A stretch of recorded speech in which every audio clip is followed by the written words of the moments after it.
Class, this is Dr. Brian Lippincott, and I'm here to give you a lecture about Hans Eysenck, who was one of the most famous psychologists of the 20th century, part of the British school, and he is the originator of behavioral personality theories that are created by evidence-based statistics. So I'm going to go over a little bit about his scientific work, and we're going to be able to discuss it after class. Thank you very much. Here we go. Hans Eysenck. And this is the Eysenck dossier, the architect and antagonist of modern psychology. So he had good and bad sides to him, which we'll go into. He was very controversial. Welcome to History and Systems of Psychology. I am Dr. Brian Lippincott. Today's dossier covers the third most cited psychologist of the 20th century, a man who modernized our field and sparked the fiercest wars. Confidential, classified file, PIN model, PE, issue 1, the Eysenck dossier, the London School. So, Eysenck had a legacy defined by a complex duality. He was a visionary, kapow. He transformed personality study from an armchair guessing game, which is kind of what Jung was doing with his personality types. And they both agreed on the concept of extroversion, which I'll get to later on. But he moved it from being an armchair guessing game of theory into an objective, biologically based science, pioneered behavior therapy. He was one of the real pioneers who advocated for it. And he was a provocateur, heavily criticized for theoretical oversimplifications, scientifically untenable claims in later years, and severe posthumous data retractions. They retracted a lot of his papers because he said some things that were highly critical and controversial. A lot of them were proven to be true later on, but not to the extent he had them. And he was very popular. So he wrote a lot of popularized books that people read, and sometimes his students didn't carry it on with the greatest of ease either. Eysenck, he did not choose psychology, but he applied the rigorous, objective lens of the hard sciences to it. And he fled Nazi Germany at age 18, repelled by fascism. And he had to escape in the middle of the night. It was another one of those stories that we've heard before about the history in World War II. Okay. Intended to study physics. That's why he didn't choose psychology right off. But he lacked prerequisites and was forced in psychology. Kind of like Elliot Aronson was following a girl into a psychology class, and decided to change his major. He wanted to study physics, and he had that kind of mathematical, scientific mind. He adopted the London School lineage of Galton, Pearson, and Spearman, prioritizing psychometrics and biology. He constructed a hierarchical framework proving that microscopic actions compound into macroscopic, measurable personality factors. So these microscopic things that we do get magnified and become our personality.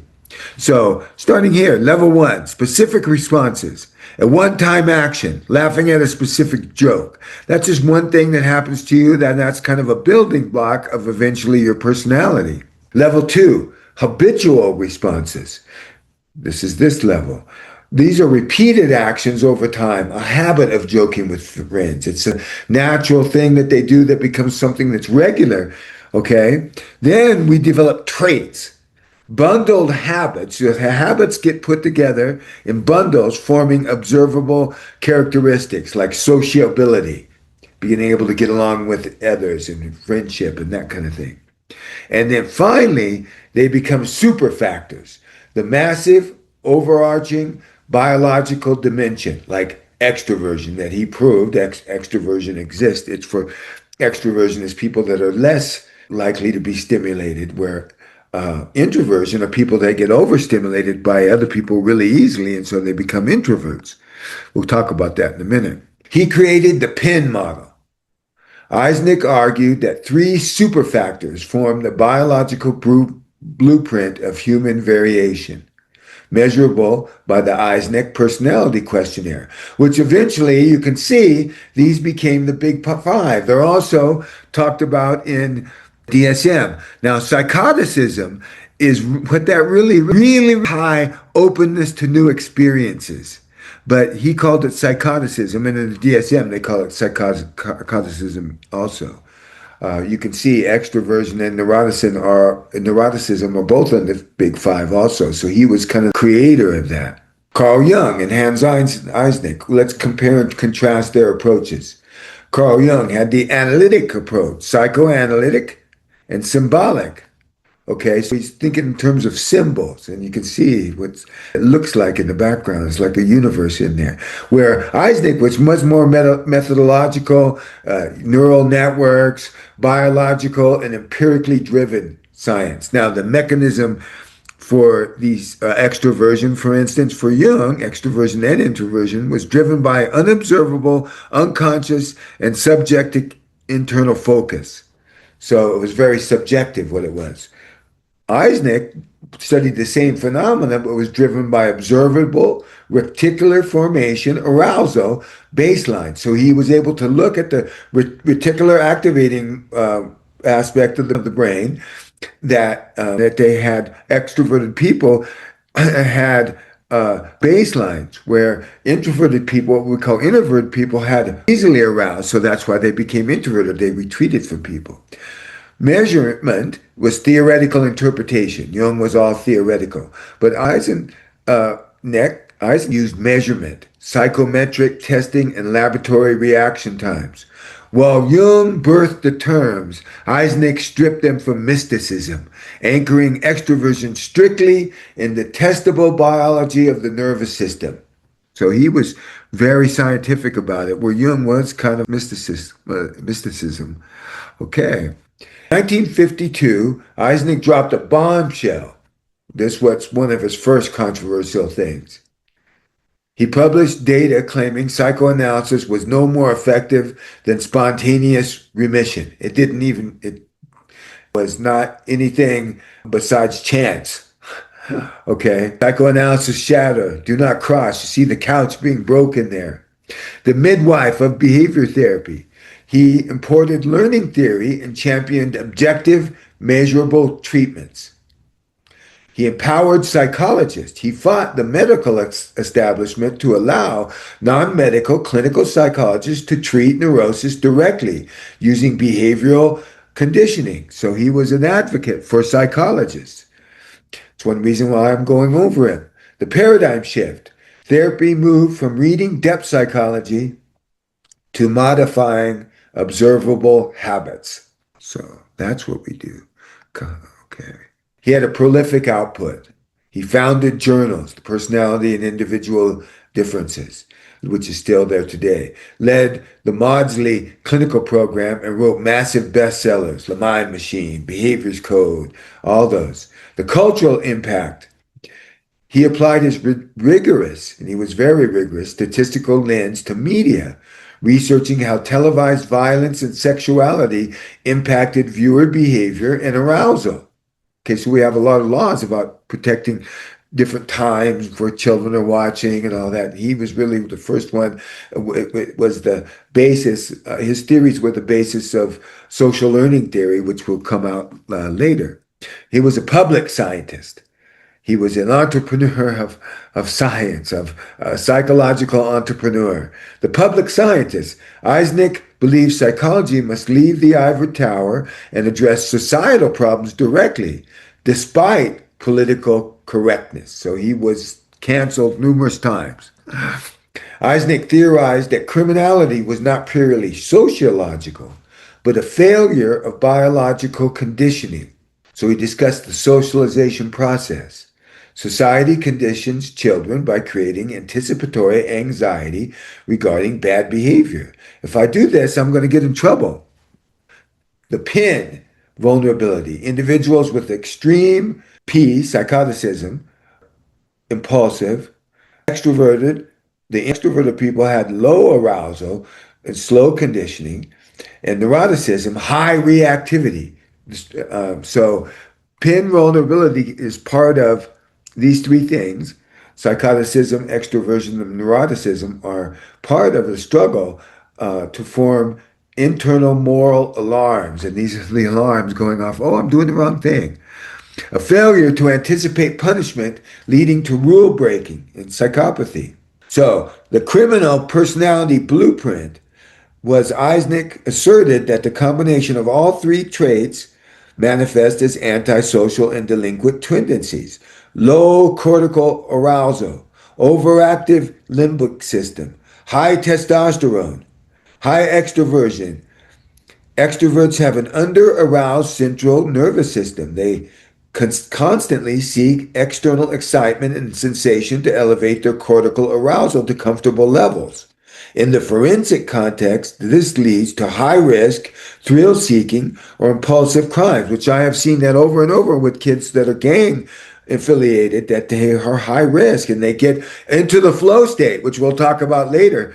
But the flow state feels really good. But when you're out there tagging, for instance, you get up at 2 o'clock in the morning, you go out and you could get, there's a threat, you could get arrested. You're putting, there's a social thing that you're putting your MS-16 or whatever for your gang up on a wall, which the liquor store owner does not like, but you're doing it in the middle of the night, you could get busted. Has all these triggers for the flow state. In fact, one of the most quickest ways to get into flow is to do some kind of thrill-seeking type of thing. And the people with criminal behavior also have high psychoticism, which is linked to high levels of testosterone, low chemical regulation.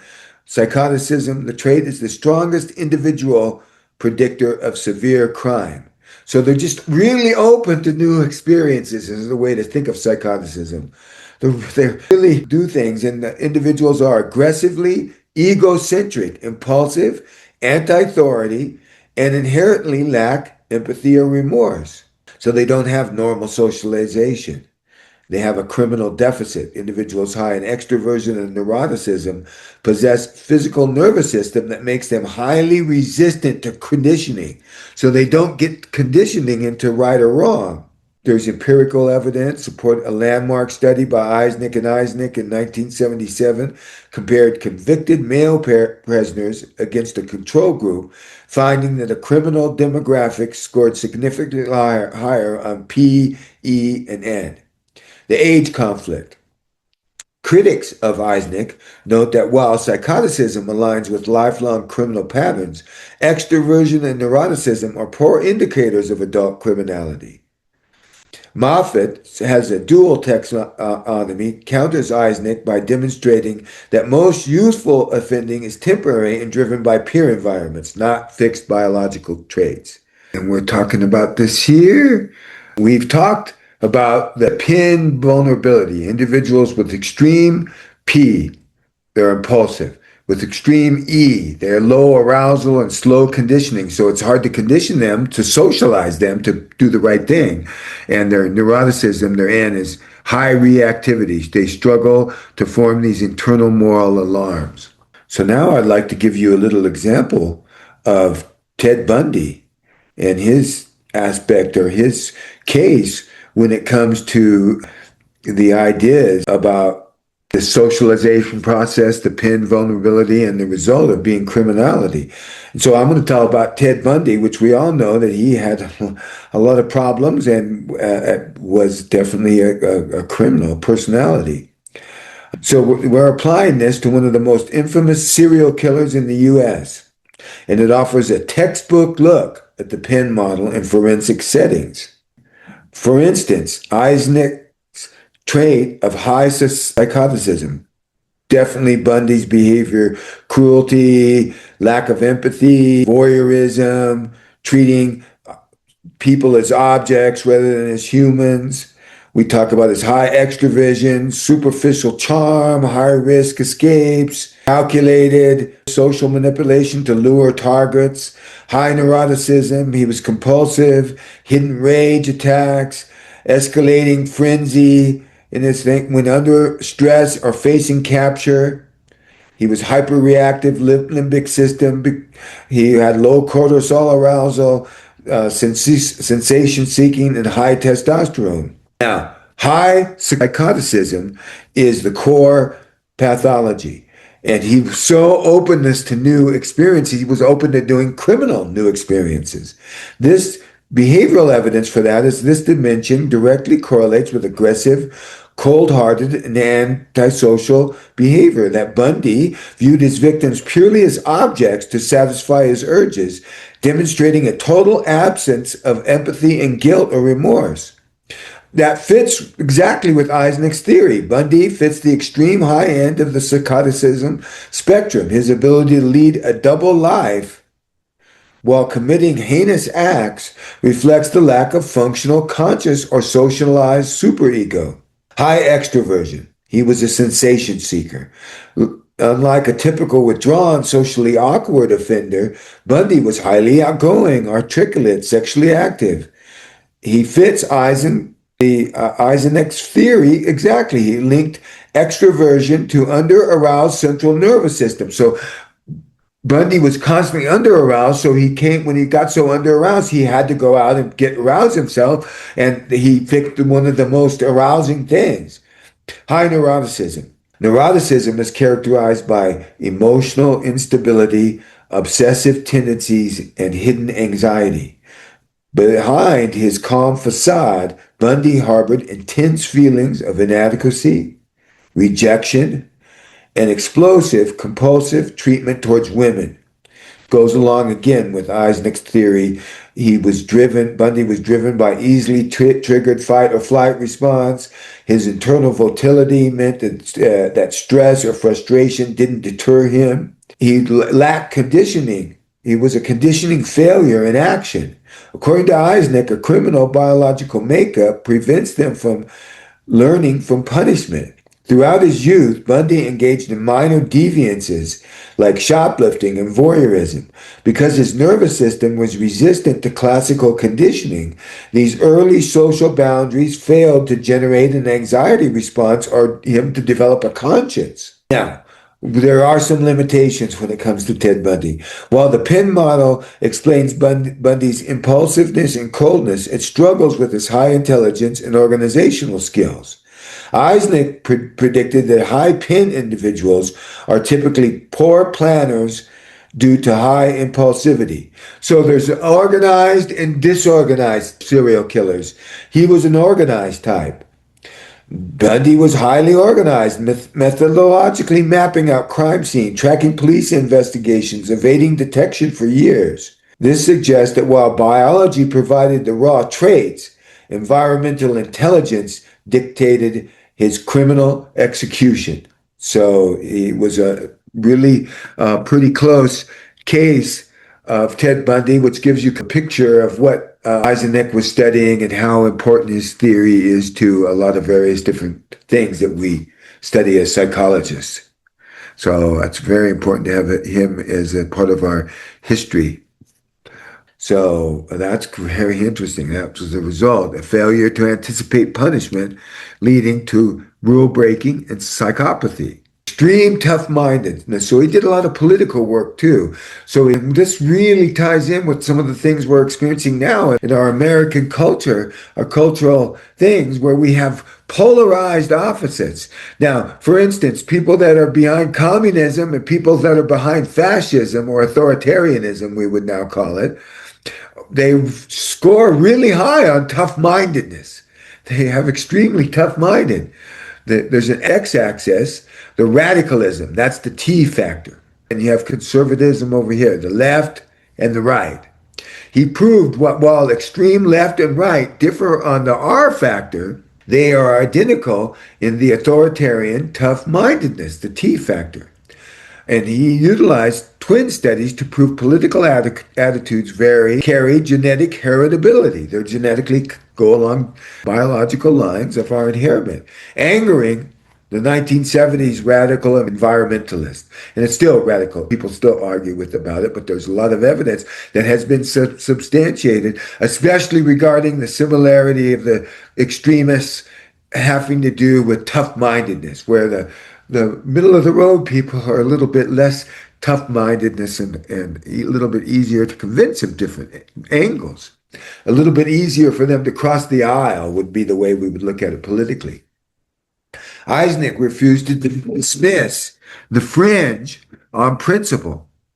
He was into things like astrology and graphology, handwriting analysis, ESP. He said he believed that any theory, no matter how crazy, whether psychoanalysis or astrology, must be subjected to Popperian falsification. That comes from Karl Popper, who believed that you had to prove, you had to have something that you could predict that they could either falsify or not falsify. For instance, Einstein had his theory of relativity, and he proposed that if there was a eclipse of the sun, that the moon coming between us and the sun would bend the light waves. If it was really his relativity theory was really true, the light waves were waves and they would bend when they come around a huge object. They tried for 20 years to do that experiment, but every time there would be clouds, they couldn't see the thing or whatever. Finally, I think it was in the 30s,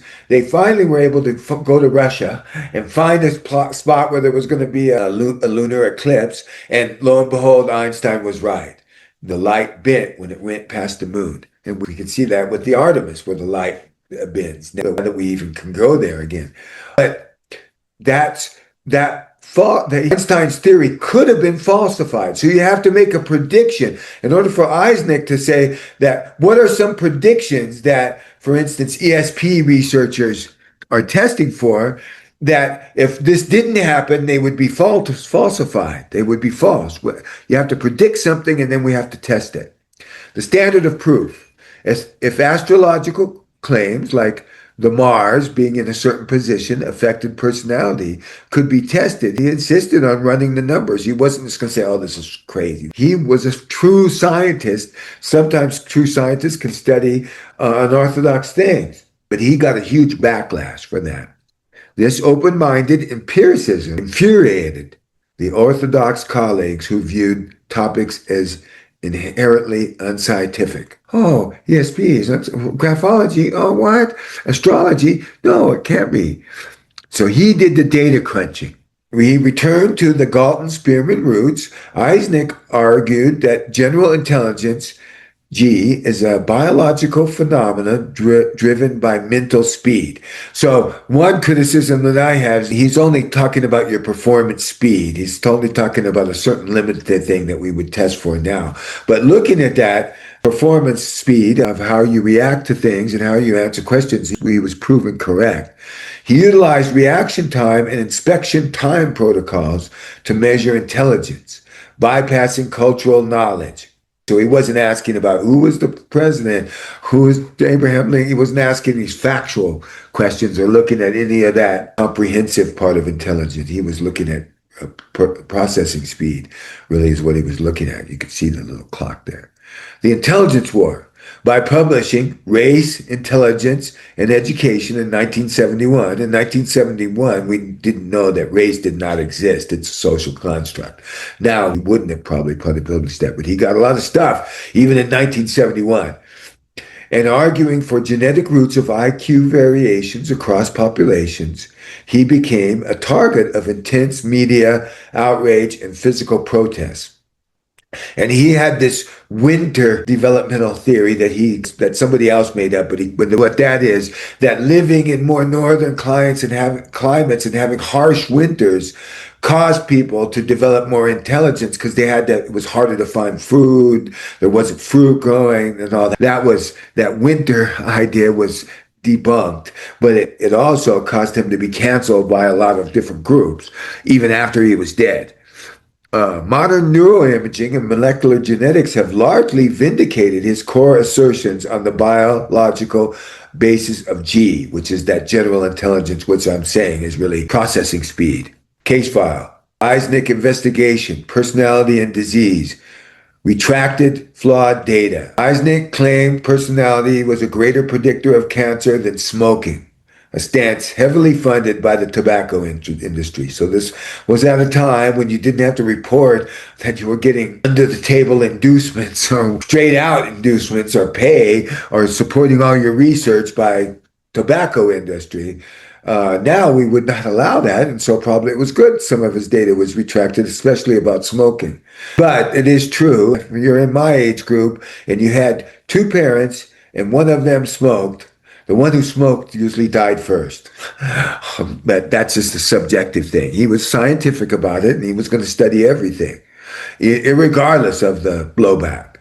The fallout, his collaborations with Ronald Gothard Matejek featured impossible data perfection. Years after his death, massive investigations led to the retraction of dozens of these papers. So the data was deemed to be twisted along the way.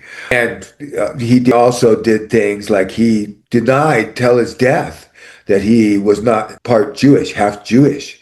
But he was half Jewish, and that was proven afterwards. So he had that shady side too. It's very controversial. Yet his controversy and his entrepreneurship made him one of the most famous psychologists of the 20th century. So modern psychoanalysis, this is the split. The Eysenck paradox, that's a tongue twister. How do we evaluate a pioneer whose methods built modern psychology, but whose hubris corrupted his final decades? So he created modern psychometrics, behavior therapy, and he was the core of the big five that came out later with McCrae and other people, built on rigorous statistical analysis and experimental methodology. Ideological had cracked over here. The broken part was ideological blind spots, retracted data, and industry-funded bias.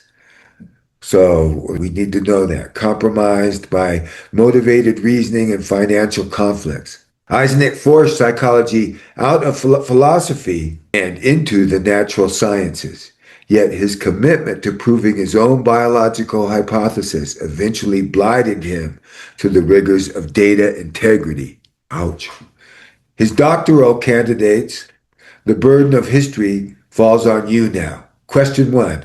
What is Eysenck's paradigms, behavior therapy, biological intelligence, remain foundations of your clinical practice today? Question 2, how does the field protect itself from the Grosshart-Mythic phenomenon where brilliant theorists fall in love with their own theories? Okay. Thank you very much, class. It was a pleasure to give this. If you're watching this on YouTube, you can write me a comment back below and I'll answer you, or we can just talk about it after class. It's a very controversial figure, but I'm glad to have gone over the information.